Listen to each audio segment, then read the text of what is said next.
Nous te bénissons, tendre Père, toi qui es bon. Merci pour cette soirée de réponses aux questions qui nous ont été posées. Nous demandons au Saint-Esprit de nous accompagner et d'être avec ceux qui vont nous suivre en différé, afin que ta parole puisse trouver de la place dans le cœur que tu as préparé en avance. Gloire et louange à toi, Père. Au nom de Jésus-Christ, nous avons ainsi prié. Amen.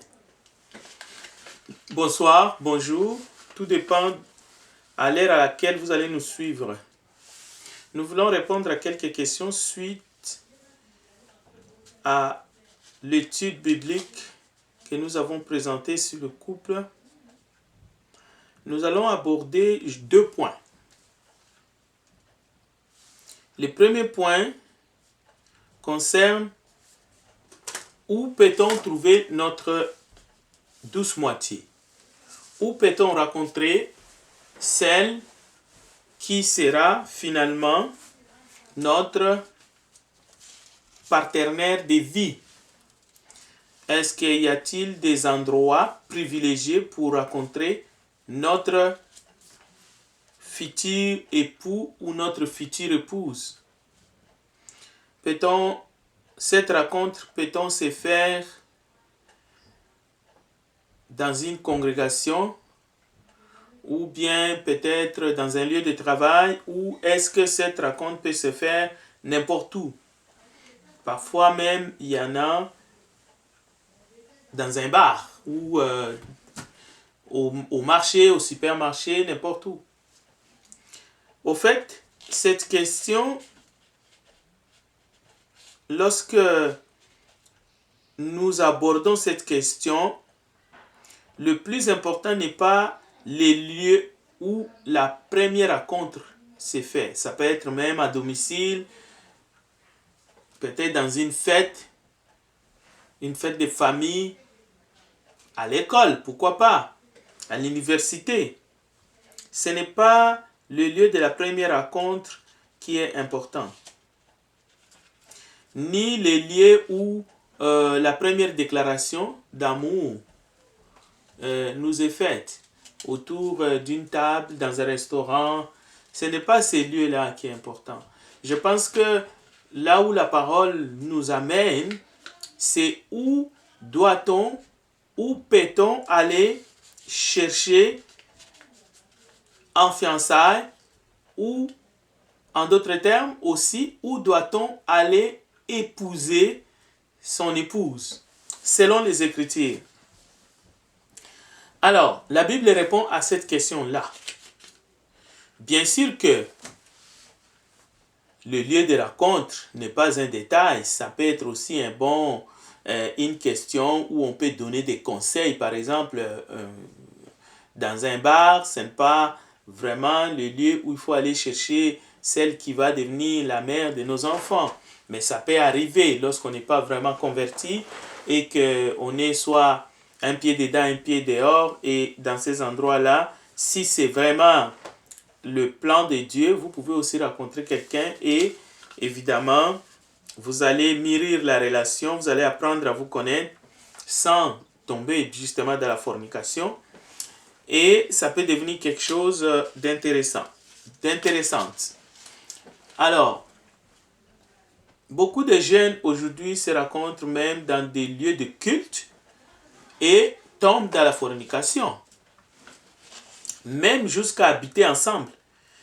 Nous n'encourageons pas, d'ailleurs c'est de la fornication, nous n'encourageons pas ces choses-là. C'est vraiment une abomination de 2 personnes. On ne peut pas utiliser, on ne peut pas dire, moi j'étais une sœur en Christ et puis un frère m'a volé mon corps, un frère m'a escroqué l'amour. On ne peut pas utiliser si tu étais réellement enfant de Dieu, sœur en Christ, ou si tu es réellement frère en Christ, tu ne peux pas dire que l'autre t'a utilisé, parce que chacun doit défendre l'honneur de Christ, chacun doit préserver son corps et chacun ne doit pas céder à la tentation. Donc ça c'est clair, parce que souvent beaucoup utilisent ça comme une excuse. Oh, moi je suis allé prier, j'arrive là-bas, le pasteur, ainsi de suite, et vice-versa. Non. Même si, à moins que tu sois un mineur, à ce moment-là, c'est l'attentat à la pudeur. Nous n'encourageons pas les pasteurs d'abuser non plus des jeunes qui viennent pour adorer Dieu, parce que ça se dit beaucoup ces temps-ci. Mais quand même, si vous êtes déjà adulte, même si vous êtes un jeune, il faut résister à la tentation et dénoncer les faits. Alors, si nous disons cela dans des lieux de culte, imaginez dans le monde, il faut refuser catégoriquement. On ne va pas à l'école, on ne va pas à l'université, on n'utilise pas la liberté pour faire de la fornication. C'est un péché et ce n'est pas bien devant notre Dieu. Nous sommes en train d'essuyer notre corps, nous péchons contre notre propre corps. Alors, revenons à la question. Où est-ce qu'Abraham est allé trouver sa femme pour l'épouser ou pour la fiancer?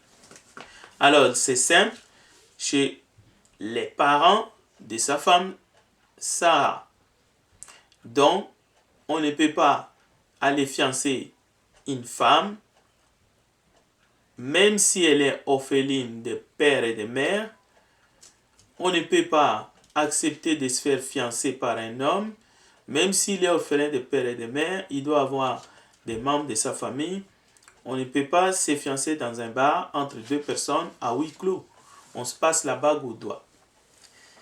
Donc, chez les parents, les tuteurs, en tout cas, même si on est déjà mature, on est adulte, mais en tout cas, c'est toujours mieux d'aller trouver une future épouse ou bien un futur mari, que les choses se passent en famille, devant le membre de deux familles, et c'est ça l'exemple que nous avons dans la Bible.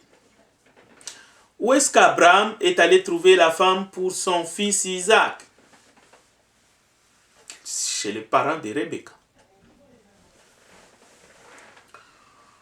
Où est-ce que Jacob est allé épouser Rachel et Léa et tout le reste? On connaît bien l'histoire.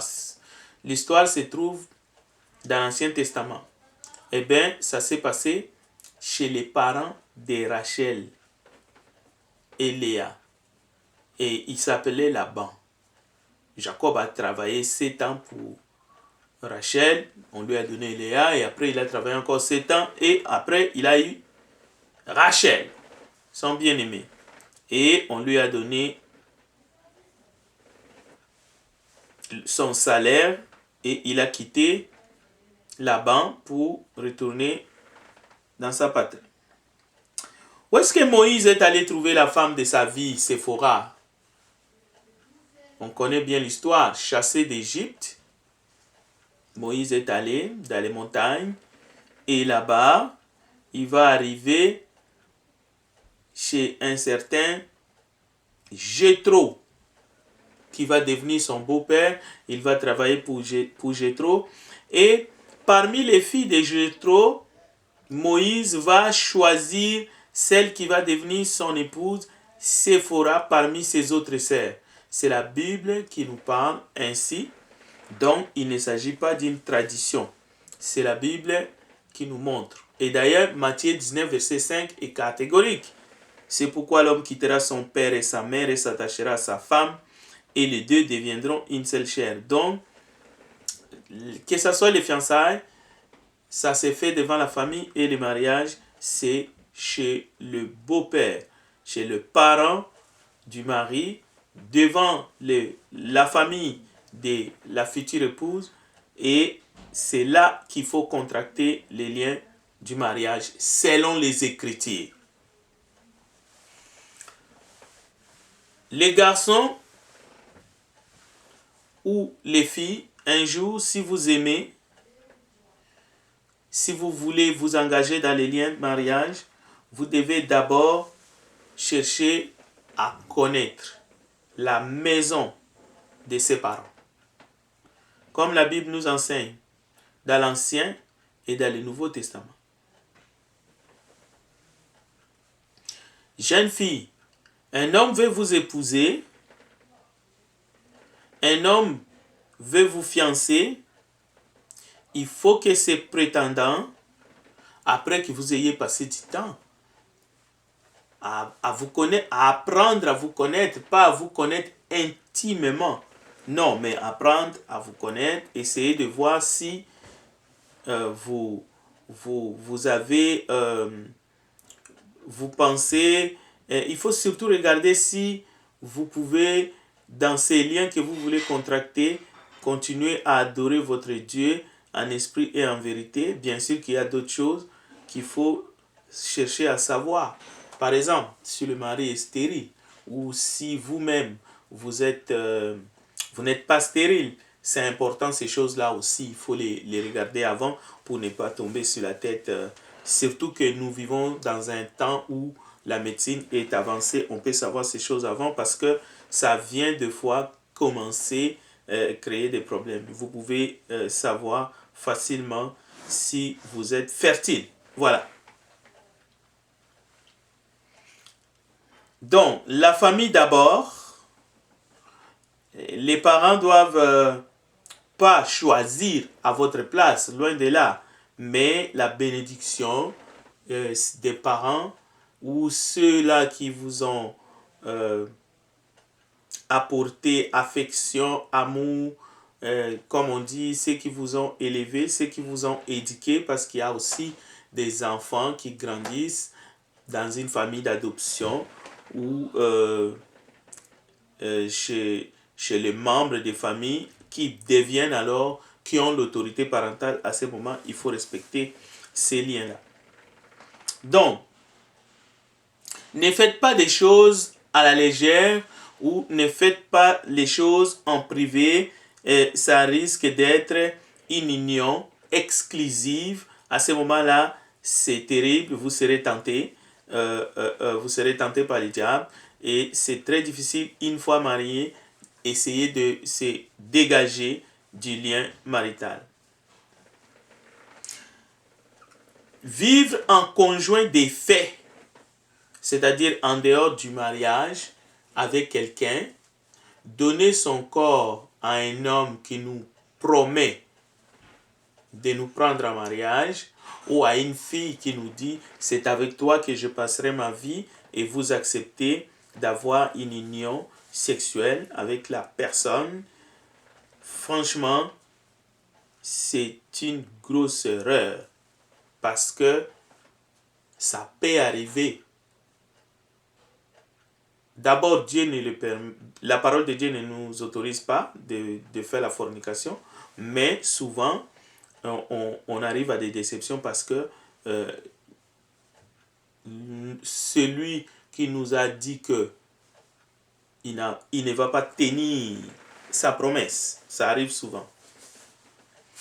Donc, il faut que la fille quitte sa famille, ses parents, pour fonder une cellule familiale nouvelle, avec son amour, son conjoint, qu'il a épousé chez ses parents. Donc, le lieu du mariage, c'est chez ses parents, chez beaux-parents. Évitons la débauche, évitons la facilité, n'essayons pas de mettre à l'écart ceux-là qui nous ont vu grandir, ceux-là qui nous ont supportés depuis notre enfance. N'essayons pas de leur lancer un défi en disant « Je suis grand, j'ai grandi, je veux faire à ma façon, vous n'avez rien à faire dans ma vie. » Parce que Dieu dit « L'homme quittera son père et sa mère et s'attachera à sa femme et les deux deviendront une seule chair. » Ça peut arriver que vous êtes dans une ville, loin de la famille, vous avez commencé même à travailler, peut-être que vous occupez, vous louez ou vous avez déjà des biens immobiliers. Mais écoutez, ça ne vous empêche pas de revenir dans la famille pour que le mariage se fasse en famille tel que cela est décrit dans la parole de Dieu. Bien, la dernière question, est-ce que le divorce est permis dans la parole de Dieu? Est-ce que c'est une option? C'est quelque chose qui est envisageable si les choses tournent mal, si tout d'un coup, on découvre que mon partenaire est sorcier ou elle est sorcière, ou on découvre des choses après. On se rend compte qu'elle ne peut pas porter des enfants parce qu'elle est malade à la suite d'une maladie, ou bien l'homme est impuissant, tout d'un coup, il ne peut pas. Alors, c'est vrai qu'il y a des cas où on fait recours à une mère porteuse ou je ne sais pas moi quoi, ainsi de suite, insémination, toutes ces choses-là. Mais souvent, on envisage les divorces. Bon, la Bible dit ceci, Matthieu chapitre 19 est clair là-dessus. Nous ne pouvons pas ajouter ni retrancher à ce que la parole de Dieu dit. C'est ce que la Bible nous conseille. Alors, nous allons lire le texte pour répondre rapidement. Matthieu 19. Matthieu chapitre 19, à partir des versets premiers. Voyons ce que l'Écriture déclare. Voilà. Les pharisiens l'abordèrent. Matthieu 19, verset 3. Les pharisiens l'abordèrent et dirent pour l'éprouver, est-il permis à un homme de répudier sa femme pour un motif quelconque? Donc, vous voyez, la question, elle est bien appuyée. C'est pour un motif quelconque. Souvent, on occulte. La question n'est pas, est-il permis de répudier sa femme pour infidélité? Non. La question est, est-il permis à un homme de répudier sa femme pour un motif quelconque? Il répondit, n'avez-vous pas lu que le Créateur au commencement fit l'homme et la femme? Et il dit, c'est pourquoi l'homme quittera son père et sa mère et s'attachera à sa femme, et les deux deviendront une seule chair. Ainsi, ils ne sont plus deux, mais ils sont une seule chair. Que l'homme donc ne sépare pas ce que Dieu a joint. Donc la réponse est claire ici. Jésus a terminé. Il a dit non. Il a tout simplement dit non. Pourquoi? Parce qu'au commencement, cela n'était pas ainsi. Alors, il ne faut pas tout mélanger. Parce que maintenant, il y a une sous-question. Maintenant, il faut garder cette sous-question dans son contexte. Parce que Jésus a une question générale qui concerne l'humanité entière. Nous avons une réponse générale qui se termine par un point. Jésus a fini et il se tait. Il a fini de répondre. Alors, regardez maintenant les versets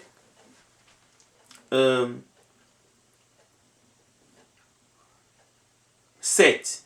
La sous-question commence. Pourquoi donc lui dirent-ils, Moïse a-t-il prescrit de donner à la femme une lettre de divorce et de la répudier? Vous voyez? Donc, dans la sous-question, on évoque une personne. Et cette personne, c'est Moïse. Moïse est venu avec quoi? Moïse est venu avec la loi. Moïse n'est pas venu avec la nouvelle alliance. Moïse est venu avec la loi. Et la loi était pour qui? Cette loi n'était pas pour tout le peuple, pour toutes les nations du monde. Cette loi était pour une seule nation, la nation juive. Donc, maintenant, Jésus va répondre à cette sous-question qui ne concerne que ce que Moïse a prescrit pour le peuple juif, qui était sous la loi de Moïse. Alors, il est répondu, c'est à cause de la dureté de votre cœur que Moïse vous a permis de répudier vos femmes. Au commencement, il n'en était pas ainsi. Donc Jésus renforce encore une seconde fois ce qu'était au commencement la volonté parfaite de Dieu. 9. Mais je vous dis que celui qui répudie sa femme, sauf pour infidélité, et qui en épouse une autre, commet l'adultère. Donc Jésus est en train de leur dire, vous les Juifs qui êtes sous la loi de Moïse, à qui Moïse vous a prescrit cette loi, moi je vous dis, si vous répudiez vos femmes, sauf pour infidélité, et et vous en épousez une autre, vous commettez l'adultère. Or, la loi disait que, en cas d'infidélité, c'était la lapidation. Comme nous savons, lorsqu'on a amené une femme prise en flagrant délit d'adultère, Jésus n'a pas refusé. Simplement, il a dit que celui parmi vous qui n'a pas de péché, lui jette la première pierre. Donc la femme était condamnée pas par Jésus, par la loi. Mais étant donné que parmi eux, personne était sans péché, ils ont commencé à se retirer en commençant par les plus âgés. Donc, la loi disait, c'est la lapidation. Lorsque Jésus dit sauf pour infidélité, cela veut dire qu'il n'y aurait pas de cas d'infidélité pour appliquer ce que Jésus est en train de leur dire sauf pour infidélité. Jésus annule parce qu'eux ils pensaient qu'ils pouvaient répudier pour n'importe quel motif, pour un motif quelconque. Jésus met du béton sur cette possibilité de répudier. Maintenant, il soulève un point qui était déjà sanctionné par la loi. C'est-à-dire que l'infidélité était sanctionnée par la lapidation. Donc, pour les Juifs, c'était clair comme de l'eau. Écoutez les réactions. Et cette réaction démontre qu'ils avaient bien compris le Seigneur. Ses disciples lui dirent, si telle est la condition de l'homme à l'égard de la femme, il n'est pas avantageux de se marier. Il leur répondit, tous ne comprennent pas cette parole, mais seulement ceux à qui cela est donné. Voyez, car il y a des ennemis qui le sont dès le ventre de leur mère, il y en a à qui les sont devenus par les hommes. Il y en a qui les sont devenus par les hommes. Et il y en a qui se sont rendus tels eux-mêmes à cause du royaume des cieux, que celui qui peut comprendre, comprenne. Alors beaucoup ne comprennent pas, ils enseignent mal. Ils donnent une carte blanche dans un faux enseignement qu'en cas d'infidélité, les non-juifs peuvent divorcer de leur femme et même se remarier. Donc, c'est un faux enseignement. C'est un faux enseignement. J'ai suivi un frère qui disait au téléphone à une dame, tu peux te remarier parce que lui, il s'est déjà marié avec quelqu'un d'autre. Non, ce n'est pas vrai. Regardons dans 1 Corinthiens chapitre 7, pour conclure avec cette question. 1 Corinthiens chapitre 7.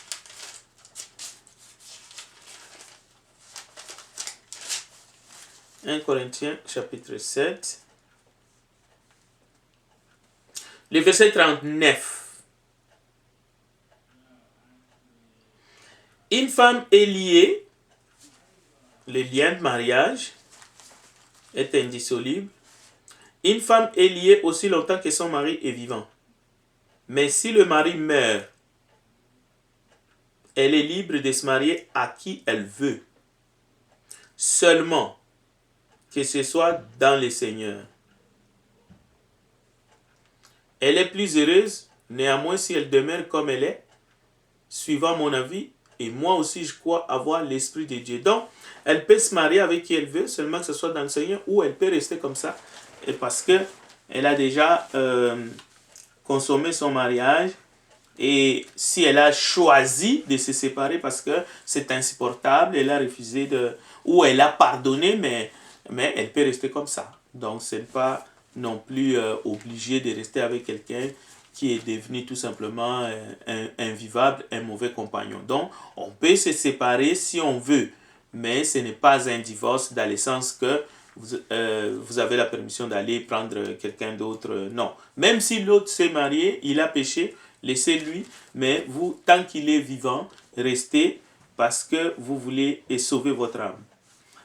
Alors, les gens lisent mal 1 Corinthiens chapitre 7, dans les cas où l'un est chrétien et l'autre non.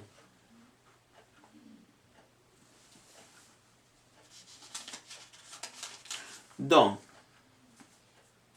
si les non-croyants, le verset 15, si les non-croyants se séparent, 1 Corinthiens 7, 15, qu'ils se séparent, les frères ou la sœur ne sont pas liés dans ces cas-là. Dieu nous a appelés à vivre en paix. Donc, le verset 15 ne parle pas de se remarier. Le verset 15 dit seulement que dans un couple où l'un est chrétien et l'autre non, si les non-croyants se séparent, qu'ils se séparent. Les frères ou la sœur ne sont pas liés dans ces cas-là. Donc, on ne peut pas obliger l'autre de rester, laissez-le partir.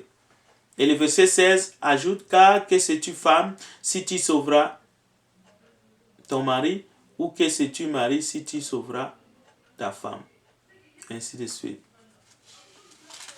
Donc, il est question de se réconcilier dans ces cas. Il y a parfois, après la séparation, celui qui a décidé de partir peut revenir. À ce moment-là, il faut se réconcilier.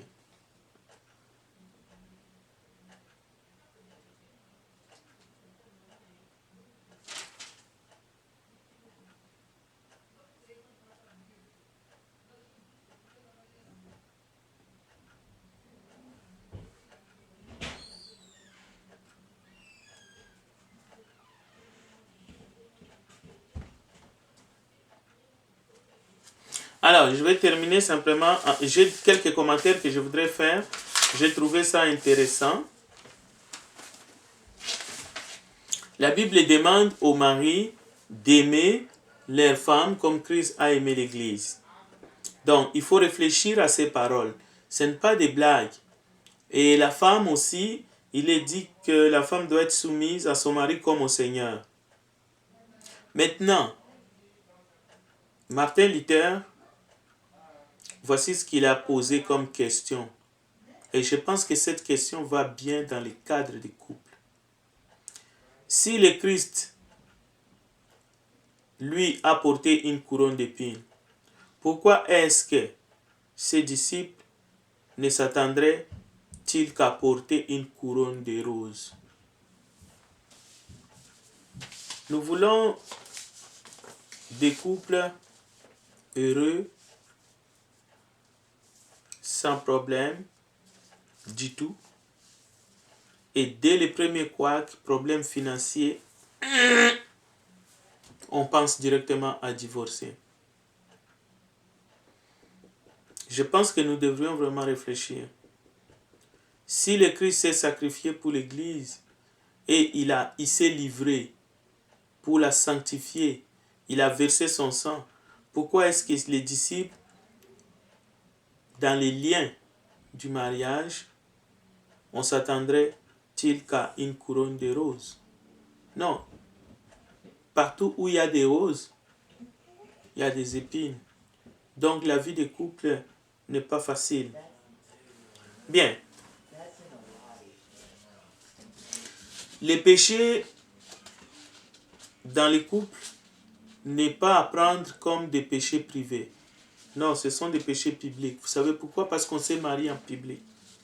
Donc, il faut vraiment savoir que si on décide de divorcer, nous sommes en train de pécher face à tous les publics qui sont venus et qui ont vu notre témoignage de nous aimer jusqu'à temps que la mort nous sépare. C'est contre toutes ces personnes, tous nos invités, même pas nos invités, tous les gens qui ont été au courant alors qu'on passait avec la limousine dans la rue, on a vu les mariés, la mariée, l'élu, ainsi de suite. C'est contre tout ce monde-là qu'on pêche et surtout contre Dieu qui nous a joints l'un et l'autre. Alors, avant de perdre la tête, pensez-y. 2 Thessaloniciens chapitre 1, je vais lire le verset 6 jusqu'au verset 12 et nous allons terminer par là. 2 Thessaloniciens chapitre 1 verset 6 à 12. Car il est de la justice de Dieu de rendre l'affliction à ceux qui vous affligent et de vous donner à vous qui êtes affligés du repos avec nous, lorsque le Seigneur Jésus apparaîtra du ciel avec les anges de sa puissance, au milieu d'une flamme de feu pour punir ceux qui ne connaissent pas Dieu et qui n'obéissent pas à l'évangile de notre Seigneur Jésus. Ils auront pour châtiment une ruine éternelle, loin de la face du Seigneur et de la gloire de sa force. Lorsqu'il viendra pour être en ces jours-là, glorifié dans ses saints et admiré dans tous ceux qui auront cru, car notre témoignage auprès de vous a été cru. C'est pourquoi aussi, nous prions continuellement pour vous afin que notre Dieu vous juge digne de la vocation et qu'il accomplisse par sa puissance tous les desseins bienveillants de sa bonté et l'œuvre de votre foi, pour que le nom de notre Seigneur Jésus soit glorifié en vous et que vous soyez glorifiés en lui selon la grâce de notre Dieu et du Seigneur Jésus-Christ. Que Dieu vous bénisse. Ces textes aussi peuvent nous aider dans le cadre du couple parce que Dieu jugera les impudiques et les débauchés. Que les lits conjugales soient honorés par tous. Hébreux chapitre 13, verset 4. Donc, si on se fait souffrir dans le cadre du couple, sachez qu'un jour, Dieu tirera vengeance. Dieu jugera le partenaire qui a fait souffrir son partenaire. Laissons Dieu être notre juge. Prions. Nous te bénissons, tendre Père. Nous espérons que par ces quelques mots, un couple, même un seul, se fortifiera dans le Seigneur. Et tous ceux qui viennent à toi, toi tu ne les abandonnes pas. Toi, tu ne laisses pas tomber ceux qui gardent leur espérance intacte à toi. Merci parce que tu nous as créés et tu veux que nous puissions vivre avec toi, quelles que soient les circonstances. Gloire et louange à toi pour ces quelques paroles. Bénis les familles, bénis les couples. C'est toi qui es notre secours, c'est toi qui nous soutiens. Nous te le demandons, Père, au nom de Jésus-Christ. Amen.